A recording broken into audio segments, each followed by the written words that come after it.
Hello and welcome to FPL Malbo. My name is Andy. It's my team selection video ahead of Game Week 25 for you today. It's a double game week, so lots of stuff to cover. I'm going to talk about my transfer plans. I've actually already done them, but I'll go through that. I will also go through the best chip strategy from now until the end of the season, in my personal opinion. So lots to cover. Let's jump straight into it. So let's start off, as always, by having a look how I got on last week. And it wasn't a bad game week at all, about a 20k green arrow in total. So I went with Dubravka in goal, that backfired. Ray getting a clean sheet for 6 points. I seem to have picked the wrong goalkeeper most weeks since I pulled my wild cards and I've had these two goalkeepers.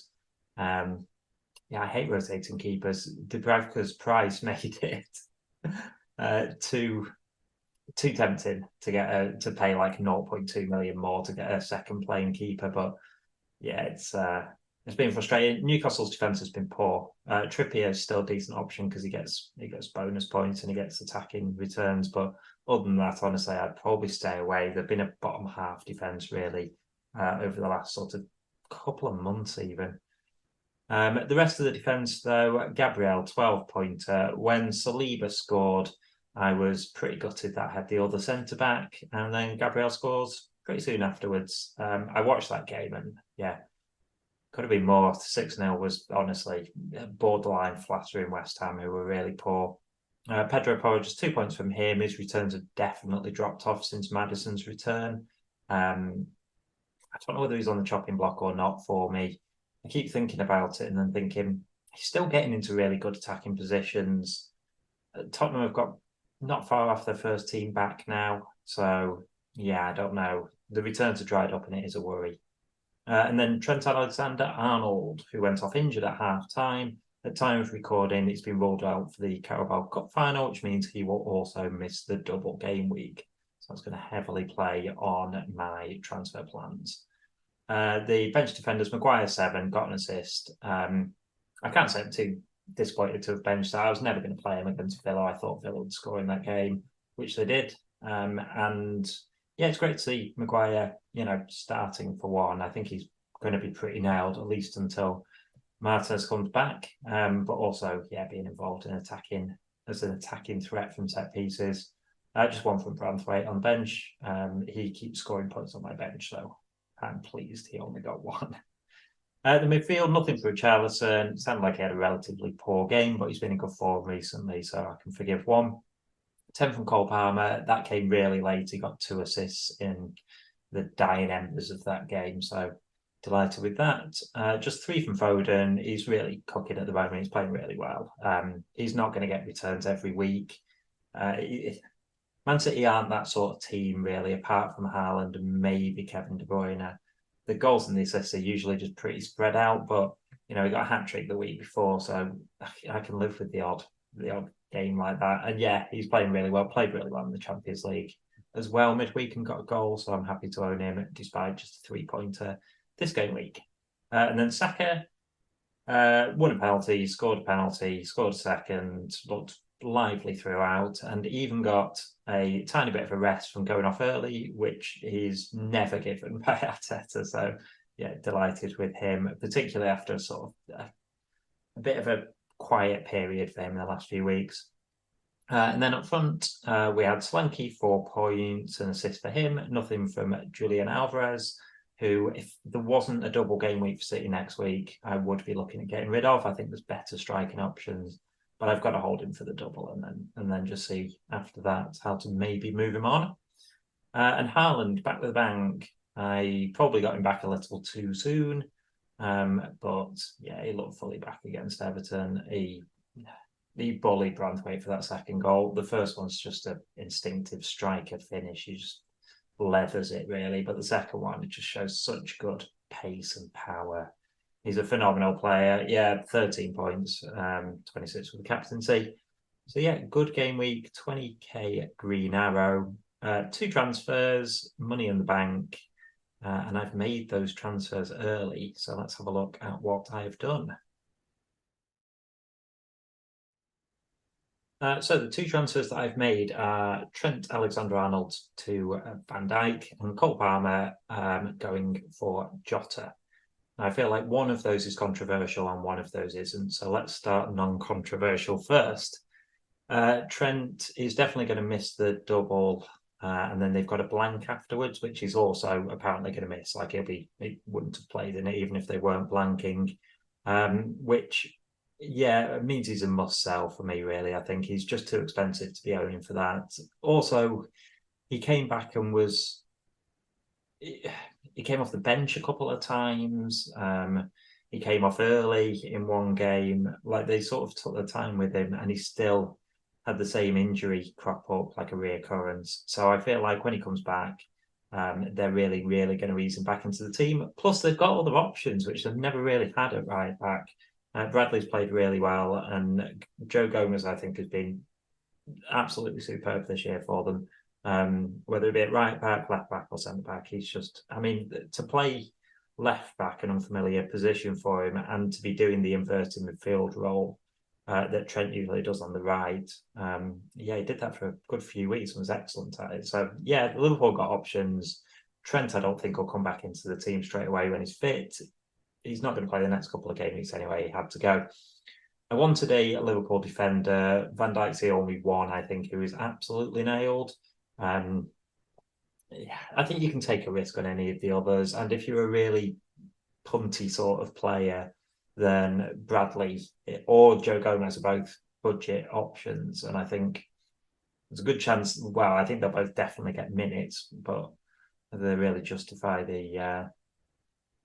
using up a Liverpool spot, I don't know. But yeah, Trent, Van Dijk, sorry, it's a boring pick, but I think that they've got a good chance of a clean sheet, maybe two clean sheets over the double, which would be fantastic points. Van Dijk does have an attacking threat going forward as well. He's always in the box for corners, free kicks. He wins a lot of headers. So yeah, that's the boring move, but one that I pulled as soon as I heard that Trent was definitely rolled out. Now the second one, Cole Palmer to Jota. Now, I weighed up quite a lot what I wanted to do with my attacking change because I knew I wanted a Liverpool forward. There were other things I could have done. I didn't have to get rid of Palmer. I didn't have to bring Jota in. But forward-wise, I think Darwin's a great option for this week, but I don't really want him going forward just because I think Tony and Watkins and Haaland and Solanke are all better options than Darwin, and it's using them for forward spot I don't want to use. Jota, I think, is the best out of the midfielders. Again, if you're a riskier player than I am, then Salah is a really good punt, but I would have had to really kind of ruin my squad a little bit. Like Saka would have had to go in my midfield to get me close enough. Then when I sold Trent, I would have had to go down to a really cheap defender. It didn't seem worth changing up my squad structure for Salah. I don't know. It's hard to tell. You would have thought that ease him back a little bit and he wouldn't just immediately start against Brentford, but he is back in training, so it is possible. I'd be amazed if he got 90 minutes in both games, but you know, he's Mo Salah, so he might. And if he does, he could absolutely haul. But I think I've decided to live with that. Jota was my favourite out of the attacking players, and there's definitely just a bit of bias in there. I just like Jota a lot as a player. I think he's the best finisher at the club outside of Mo Salah. The amount of times you see him come off the bench as well, like if he doesn't start one of those games, I still think he could come off the bench and get a goal or an assist. He's the one I wanted. I wanted him over Diaz, even though Diaz is cheaper and potentially more nailed. But yeah, if Salah wasn't back, I think he'd 100% start. I think if Salah is back and starting, then it could be Jota that makes way, but I still think he'll get plenty of minutes. Now, Cole Palmer has been superb for me, and I was thinking at one stage that he was potentially a season holder because he's so good value. However, I just don't like the Chelsea run. And when I talk about what I'm planning on doing with chip strategy over the next few weeks, there's a possibility that Cole Palmer could get back into my team relatively soon on a wild card. And I've not got huge. I do have a little bit of money tied up in Palmer, which I'll lose, but he's so cheap. Like I'm quite happy to pay the higher price to buy him back in. Team value, I think, is really important early in the season, but less important as the season goes on. Like you build that team value so that you can just target the better players kind of later on, I guess. Yeah, so I'm not too worried about the money lost on that one. Cole Palmer this week has got Man City away. Could he do something in that game? Yeah, of course. Are the chances high? No, not really. Then he's got blank in 26. He's got Brentford away, Newcastle at home, and Arsenal away in the 3 game weeks after that. That Arsenal match as well is quite likely to be off if Chelsea beat Leeds in the next round of the FA Cup. Then they will not play that game. So to keep Palmer for playing 3 games over the next 5 game weeks, when you can have some teams that could potentially play 5 or 6, and also one of those games being City away, and the other 2 in Brentford and Newcastle, not the easiest in the world. I think it was the right decision to sacrifice him, however good he's been. He is going to be on my watch list to bring back in the future. But yeah, I think sometimes I worry I play the fixtures a little bit too much over form, but I think this is one case where, yeah, with a couple of blanks coming up as well, the fixtures just do outweigh that form. But yeah, it is definitely like if you've got Cole Palmer, there's definitely reasons why you could hold him. He's not a sell right now for me. He's just the one that I decided to sacrifice. So let's talk chip strategy. I've written down the chips there and the possible game weeks, and I'll talk around that a little bit more as well. And also what difference it makes if you don't have one or other of those chips. So triple captain for me, I haven't actually pressed the button yet, but I don't really see why I won't. Haaland will be triple captained for me this week. I think you'd have to be really, really punty to um, take a risk on Salah or Jota. Uh, I think if you're not convinced by Haaland this week on the triple captain, I think you're better off saving it. The 2 weeks that are likely to be double game weeks from now until the end of the season are week 34 and 37. It looks likely that 34 have some blanks and some doubles in it, and 37 will probably be the biggest double of the season. That's just going off historical sort of data, really. That's when the matches that are cancelled because of the FA Cup, quarterfinals, semi-finals, that's when those matches tend to be played. So presuming that things go according to how they have done for the last few seasons, and those will be double game weeks as well. I think if you're chasing rank, then there's reason to put off the triple captain until 34, 37, because you're almost not going to gain rank from triple captain in Haaland this week, because so many people will. I think it'd be such a popular choice. And like I say, I think Haaland's so much better of a pick than if Salah was fit this week, like guaranteed fit, then it's a completely different question. But I think when you're looking at going for somebody like a Jota or a Darwin instead, or another City player, even going for a Kevin De Bruyne or a Foden, they're just not as they're very high risk options, I guess, compared to the consistency of Haaland. So yeah, I think if you want to use triple captain to really gain rank, then I think save it until 34, 37 and hope that it falls well for you. The problem is with that, like if we've seen before, if the league's sewn up either way, Liverpool or City or Arsenal could be resting players. If it's all to play for, then yeah, at least those players are likely to play, but you don't know what the game's going to be yet.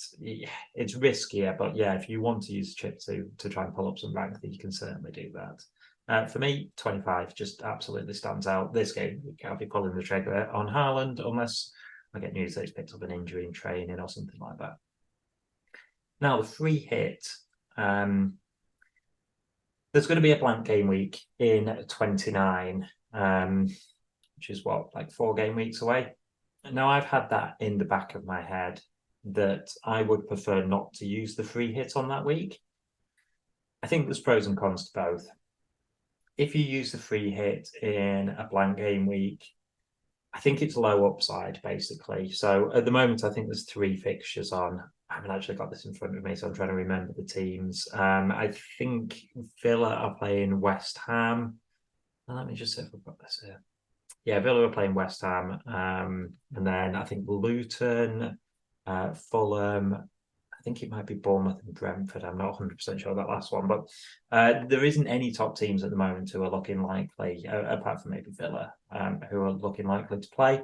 The problem is as well is that a lot of the FA Cup draw is Premiership teams against Championship teams, and you would expect those Premiership teams to go through. So yeah, there'll probably be at least one shock, and I'm sure there might be another fixture added in, but at the moment it's pretty slim pickings.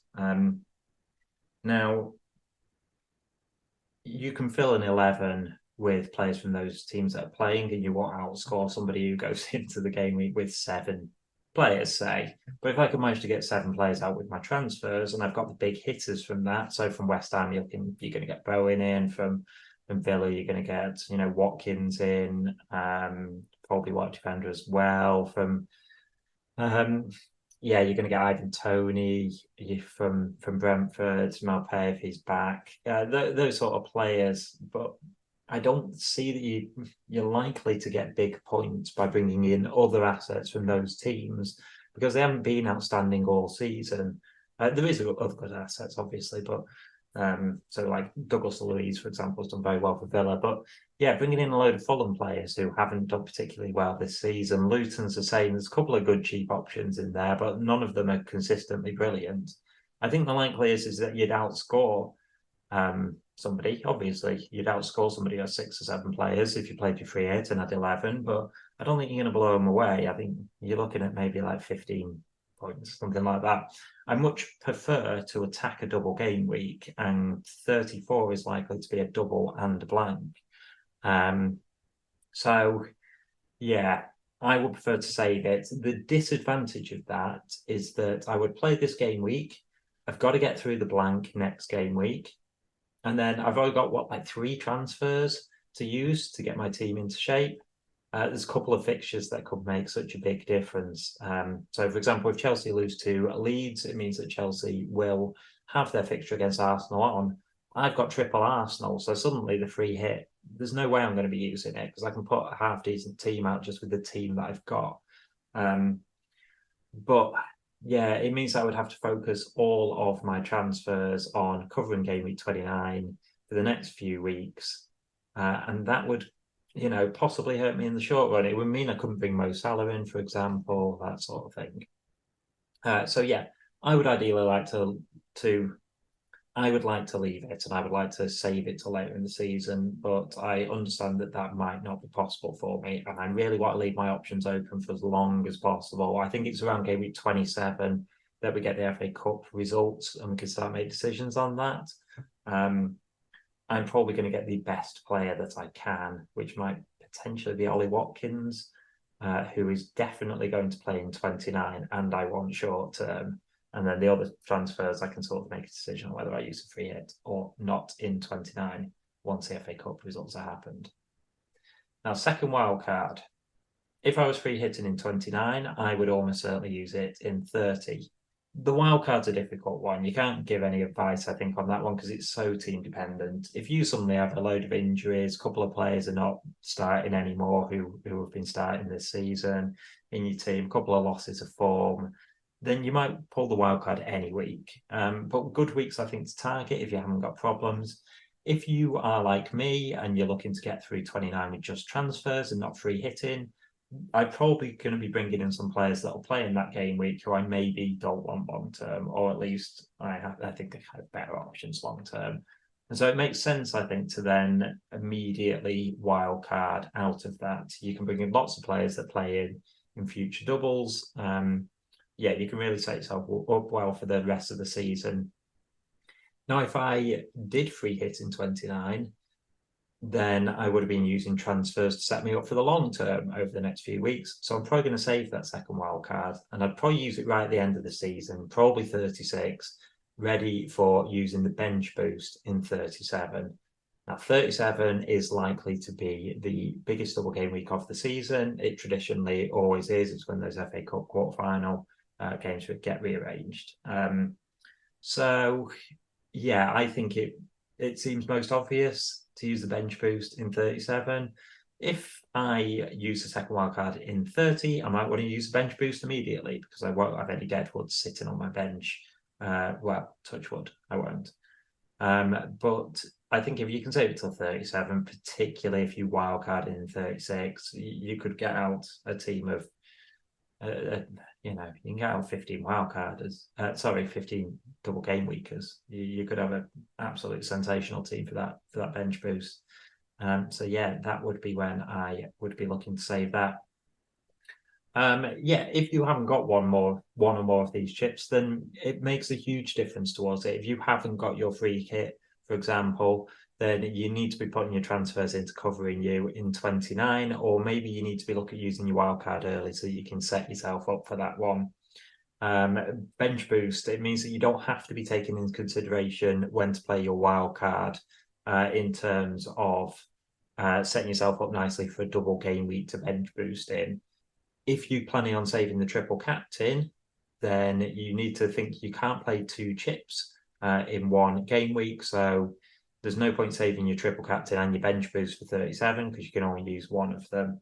So yeah, all things to be thinking about in conjunction. My ideal plan is to be triple captain in 25, using the wildcard in 30 after the blank game week so that I can really dead end into that game week. Then I'll be free hitting in 34 for the blank double game week, bench bursting in 37. There's definitely other chip strategies that I think are equally as good, but that is what I am targeting. So finally, let's have a look at how I'm shaping up for the next game week, the double. So I've got triple City attack with Foden in midfield and Alvarez and Haaland up front.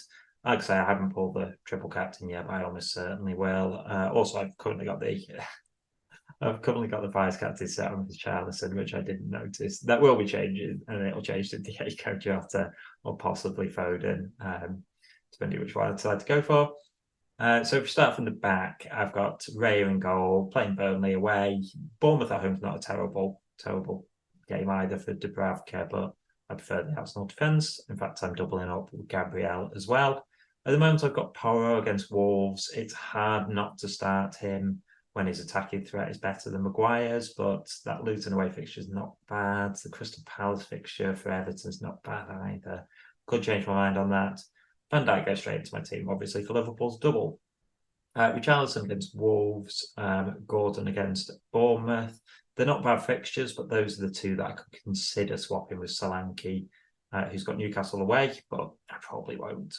And then, the City boys I've mentioned, but Chelsea at home, Brentford at home. One of the reasons I really like Haaland triple captain this week is that Haaland is amazing at home. Like, he's good away, but he's amazing at home. I feel like he'll just score in both those games, possibly multiple goals. Saka against Burnley, I could see Arsenal tearing him apart, but we'll see. And then Diego Jota, like I say, I think he's probably my favourite Liverpool attacking asset, even with Mo Salah potentially being back. I don't know, I can't see Mo Salah playing, I think I'm not even sure he played 90 minutes across the two. I think he might come off the bench in the first one and then play 60 in the second, but we'll see. I feel with the Carabao Cup around the corner, why would you rush Mo Salah back unless you absolutely need him? When you want him to start that Carabao Cup final.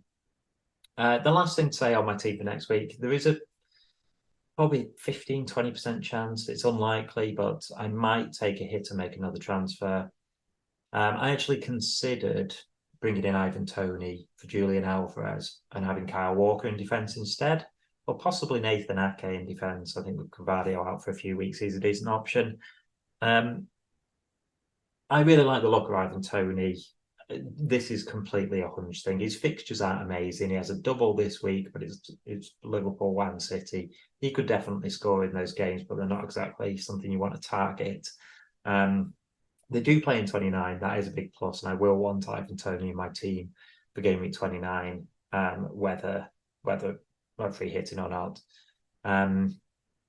But yeah, I really like the Ivan Toney narrative. I think he's come back and he's got so much to prove. He wants to get into that England Euros squad. He wants to get a big move in the summer. I think he also feels like he wants to play Brentford back as well.